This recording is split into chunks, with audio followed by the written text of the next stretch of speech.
Coming up, we're experiencing a resurgence of general aviation, if AirVenture is any indication. But this is no way to float your boat. The Martin Mars takes a hit, a paint job you won't believe.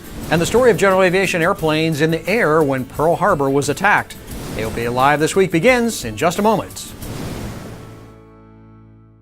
Meet the pilots who fly with AOPA Insurance. They love flying and saving money, just like you. At AOPA Insurance, we understand how you fly and provide the coverage you need to keep on flying. Call for a free quote and see which AOPA insurance plan is right for you.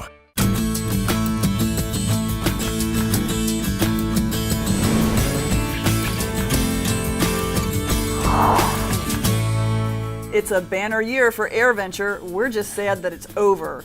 Thanks for choosing AOPA Live this week. I'm Melissa Rudinger. And I'm Tom Haynes. Well, all good things must come to an end, and that includes AirVenture 2016. The show may be over, but the impact is still being felt in Oshkosh.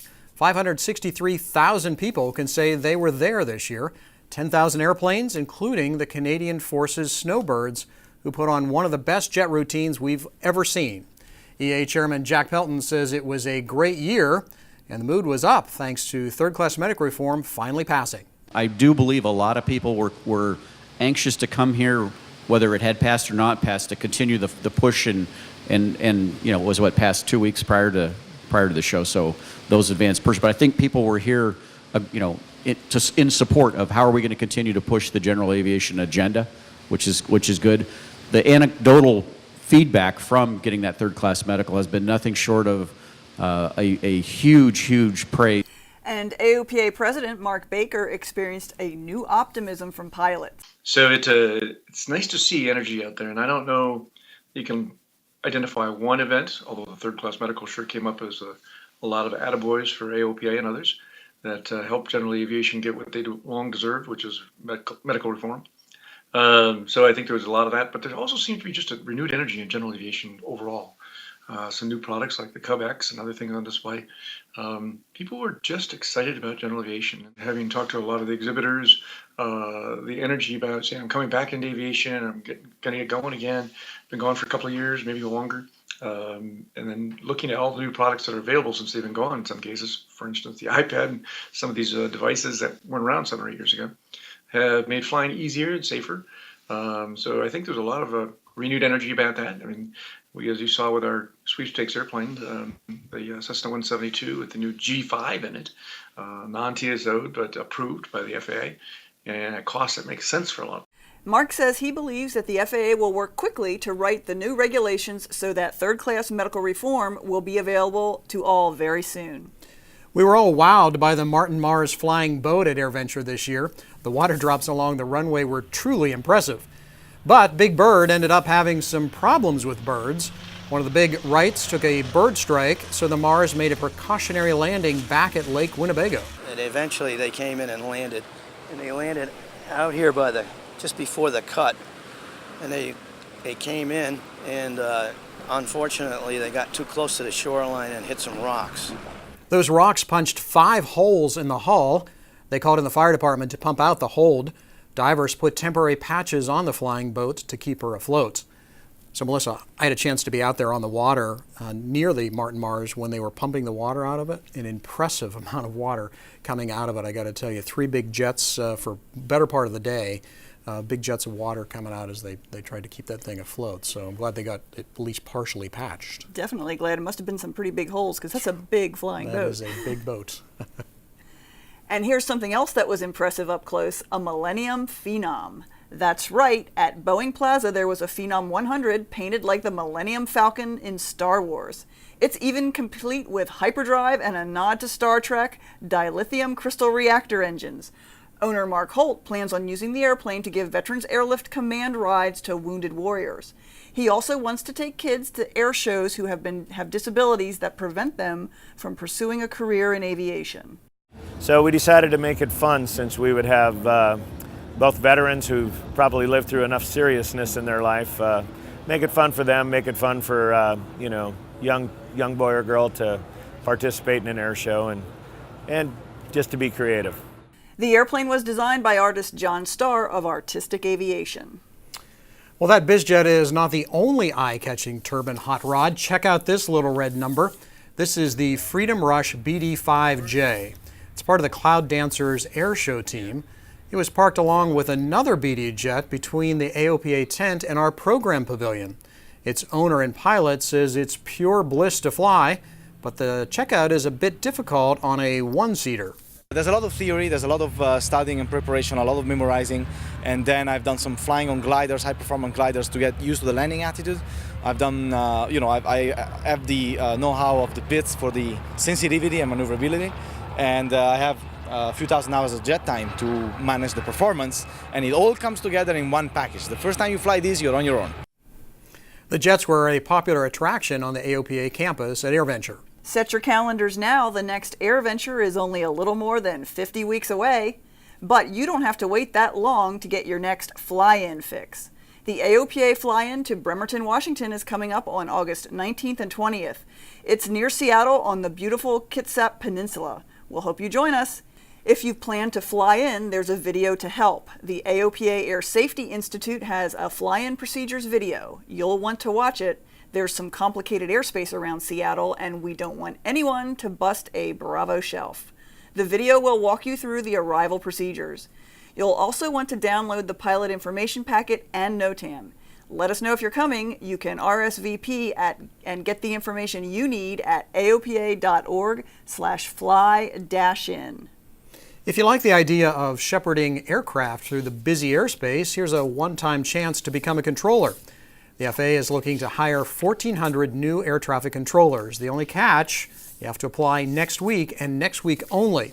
If you're interested, you need to establish an account on USA Jobs so you can submit your application next week. Something those new air traffic controllers will have to deal with is the coming swarm of drones. FAA Administrator Michael Huerta told the White House conference on Tuesday that more than 520,000 drone operators have registered with the FAA. And an operator can have more than one drone.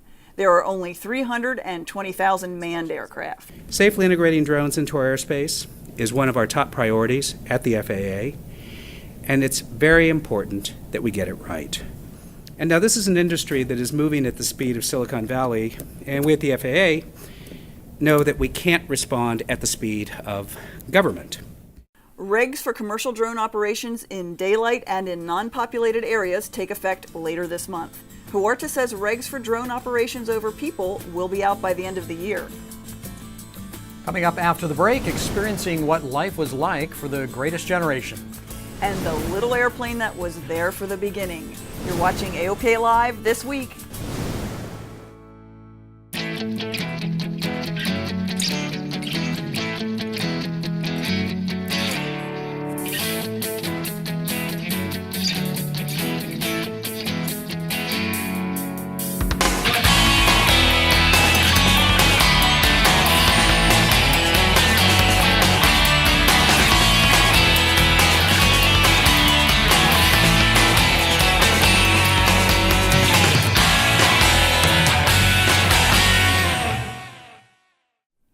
Welcome back. You're watching AOPA Live this week. You might think of Tecnam for building two-seat light sport aircraft, but the Italian manufacturer is branching out into larger aircraft. Tecnam announced the first flight of the 11-seat P-2012. Cape Air in New England is the first customer for the Lycoming-powered aircraft. And we've told you before about Cessna's new single-engine turboprop, the Denali. And while the aircraft will be built in Wichita, the engine will come from Europe. General Electric will build a new manufacturing center for its advanced turboprop engines in the Czech Republic with a bit of financial help from the Czech government. Well, this year marks 75 years since the attack on Pearl Harbor. Several events at AirVenture commemorated the anniversary. AOPA Live's Josh Cochran has a story of how a general aviation airplane that was flying over Pearl Harbor during the attack. Before the bombs started raining down on Pearl Harbor, December 7, 1941 was a normal Sunday. Flight instructor Cornelia Fort was teaching a student in the pattern over John Rogers Airfield in this 1941 Interstate Cadet. Unfortunately, they got interrupted at about 7:45 in the morning when Cornelia noticed, looking out the side of the window, because she was in the back as the flight instructor, airplanes coming right at her, and they were actually at her level or possibly even below. And of course, that was the Japanese Zeros and aircraft attacking Pearl Harbor. She was literally in the crosshairs of history. And so, but she safely got herself and her student down on the ground. They landed, ran for cover, got into the hangar in some sort of safety, at least at that point in time. And that literally was the beginning of World War II. After surviving the Pearl Harbor attack, Cornelia Fort went on to serve her country as a Women's Auxiliary Ferry Service pilot. The ferry pilots later joined the WASPs, or Women's Air Force Service Pilots. Sadly, Cornelia was killed in a mid-air collision. She was the first woman pilot to die in the line of duty for the U.S. military. Cornelia wasn't the only civilian pilot flying over Pearl Harbor on the day of the attacks. So we know that there were 7 or 8 other aircraft in the air that morning. And the first victims of the attack were actually civilians and getting shot at as the Zeros got to Pearl Harbor. So all 8 of those people took off as civilian aviators on a lovely Sunday morning just to have a lovely general aviation flight, some of them moving airplanes, that kind of stuff. And they all ended combat veterans. Some of them were actually killed in that battle that they were in the middle of. Now, Cornelia's airplane is here at AirVenture to tell the story of the civilian pilots flying over Pearl Harbor. The airplane has been completely restored to the way it would have looked in 1941. It participated in Tora Tora Tora, a recreation of the attack on Pearl Harbor at AirVenture, as the only airplane in the demonstration that is a true survivor of the attack. Josh Cochran, AOPA Live. Thanks, Josh. To learn more about the general aviation pilots flying over Pearl Harbor, visit lostaviatorsofpearlharbor.org. Most pilots appreciate seeing a P-51 or other fighters and bombers of the era at major events like EAA's AirVenture. But Paul Moses caught up with one group that is committed to bringing history to life in other ways.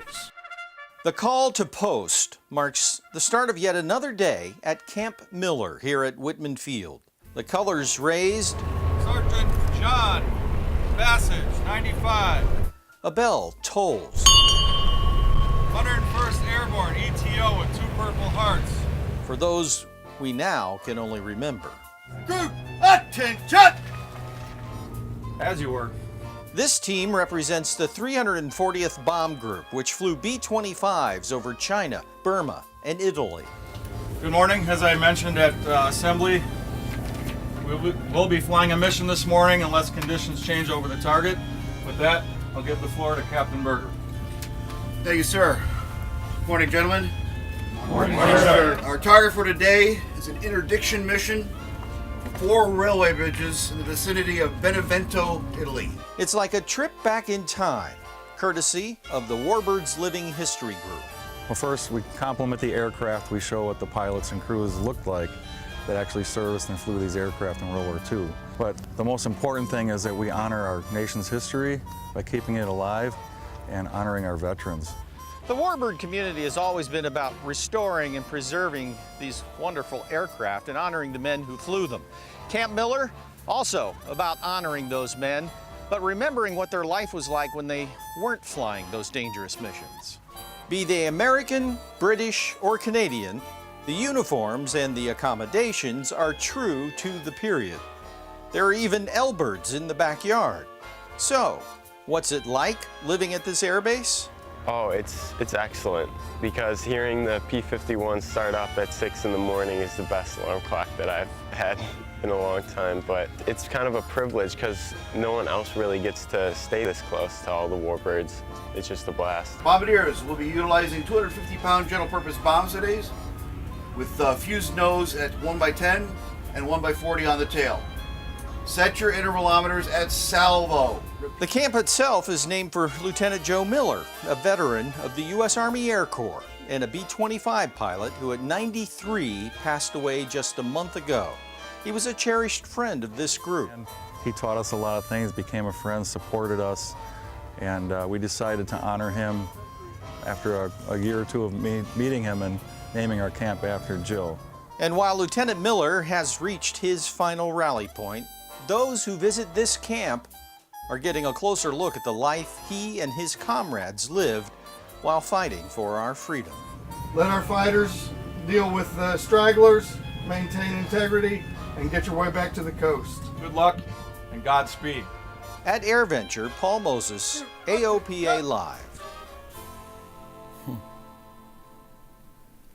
What a nice way to honor those guys and keep history alive. If you're interested in learning more about the reenactments, you can find it on Facebook at Warbird's Living History Group. Well, are you feeling a little sore or achy? Happens to all of us. This week, Dr. Jonathan Sakier has a helpful hint to help you feel better. So let's take a Latin tour of the aches and pains we are heir to as we get older. Most can be avoided by seeking medical guidance prior to commencing an exercise program. And when they do strike, remember RICE, not the edible kind. This acronym stands for rest, ice, compression, and elevation. You can see Dr. Sakier's complete report on AOPAlive.org.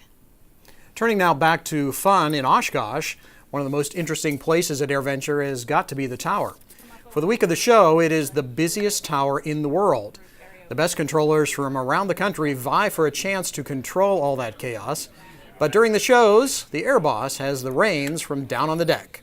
AOPA Live cameras were given a chance to see what it's like in the cab. Pretty exciting to see the air show from eye level.